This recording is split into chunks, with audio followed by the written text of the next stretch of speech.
Hello everyone, this is Just a Dad. Today I'm going to do a review on this Jetboil Jetpower. So this is to be used outside, and it has isobutane propane fuel tank mix. It's got a cap on there. You're going to remove the cap. Now this is what you're going to screw on here. This has got threads. You're simply going to screw up, make sure the valve is off, and you're going to screw it on. Okay, you don't have to get it super tight.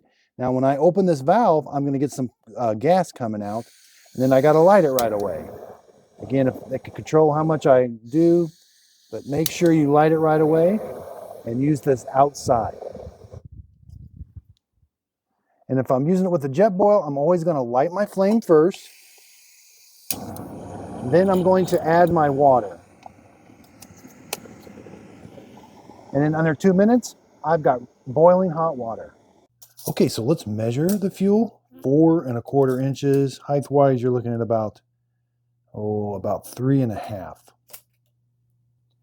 Now again, there's the threads, and make sure your valve is off when you screw it on, and you're simply going to screw it on.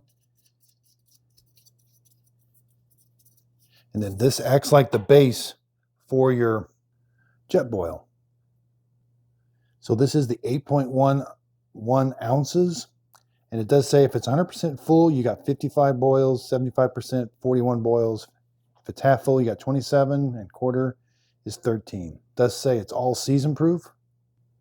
So I hope this video helped. Thanks everybody for watching.